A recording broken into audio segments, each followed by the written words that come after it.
Baik, Assalamualaikum warahmatullahi wabarakatuh. Baik, perkenalkan kami dari kelompok kelas Smart Scheduler. Pada kesempatan kali ini, kami akan mempresentasikan mengenai activity diagram atau visualisasi alur sistem untuk pengembangan perangkat lunak. Slide selanjutnya.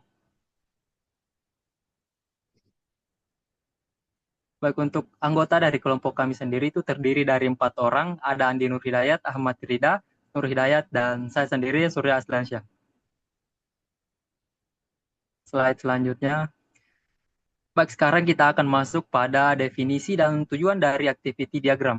Activity diagram itu adalah salah satu jenis diagram dalam Unified Modeling Language atau UML yang digunakan untuk yang pertama itu memvisualisasikan alur kerja sistem atau proses bisnis secara grafis. Kemudian yang kedua untuk menunjukkan urutan aktivitas dari awal hingga akhir yang ditandai dengan lingkaran penuh dan lingkaran yang tidak penuh.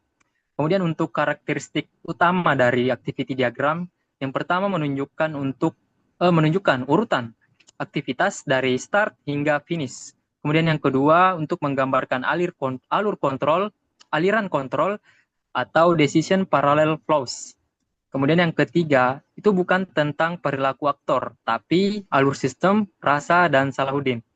Kemudian untuk tujuannya sendiri, yang pertama itu mengkomunikasikan alur proses secara jelas. Kemudian yang kedua memudahkan identifikasi titik kritis. Kemudian yang terakhir untuk mendukung dokumentasi atau analisis sistem. Slide selanjutnya. Baik, itulah materi yang bisa saya sampaikan. Untuk materi mengenai notasi dan simbol activity diagram, itu saya serahkan kepada pemateri selanjutnya. Terima kasih.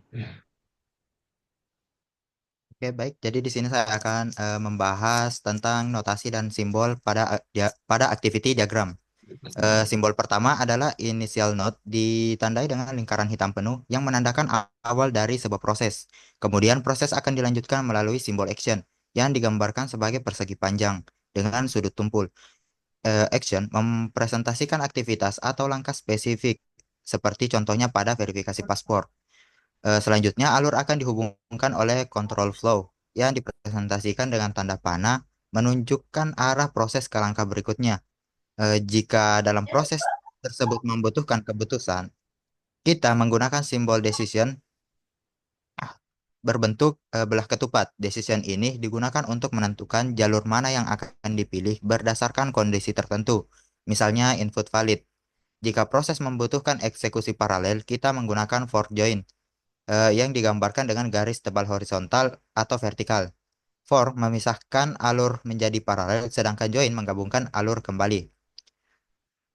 Proses akan diakhiri dengan final node yang dilambangkan oleh lingkaran dengan lingkaran di dalamnya, menandakan akhir dari alur aktivitas.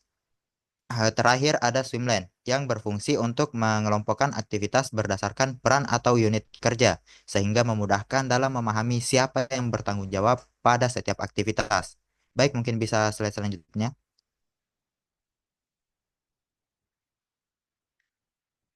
Oke, pada slide ini kita melihat contoh implementasi activity diagram dalam proses login e-learning.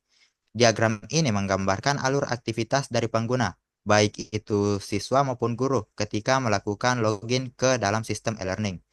Proses dimulai dari initial node yang ditandai dengan simbol lingkaran hitam penuh, di mana pengguna membuka aplikasi e-learning. Selanjutnya, pengguna akan diarahkan ke forum login untuk memasukkan kredensial kredensial berupa username dan password. Ini merupakan bagian dari action di mana pengguna berinteraksi dengan aplikasi. Setelah kredensial diinput, sistem akan melakukan proses verifikasi data.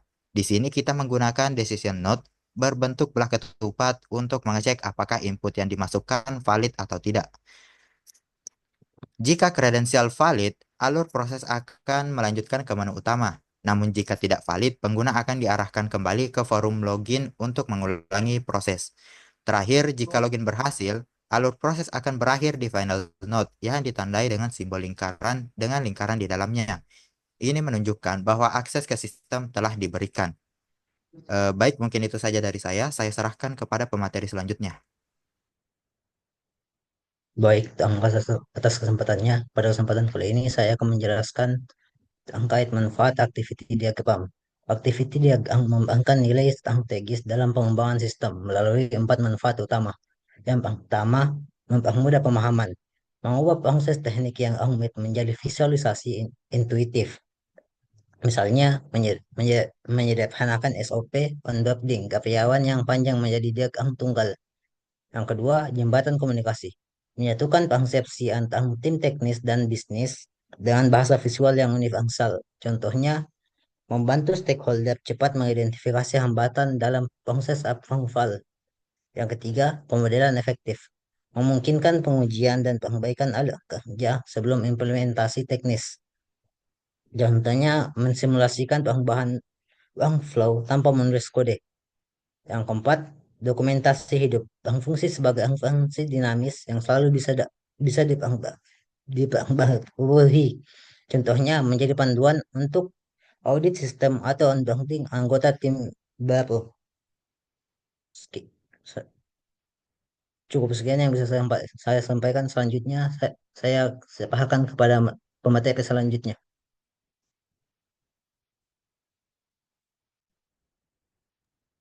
Baik, saya Hidayat sedikit akan menjelaskan bagaimana penggunaan aktiviti diagram. Aktiviti diagram merupakan alat visual ML yang detail untuk memudahkan algoritma sistem proses bisnis secara grafis dengan menunjukkan urutan aktivitas dari awal ke akhir. Aliran kontrol, masuk percabangan dan proses paralel, serta interaksi antar komponen. Diagram ini sebagai jembatan komunikasi antara tim teknis dan non teknis, mempermudah identifikasi titik kritis dalam sistem, sekaligus mencari dokumentasi yang jelas. Baik, itu tadi presentasi yang dilakukan oleh kelompok kita. Lebih kurangnya mohon dimaafkan. Wassalamualaikum warahmatullahi wabarakatuh.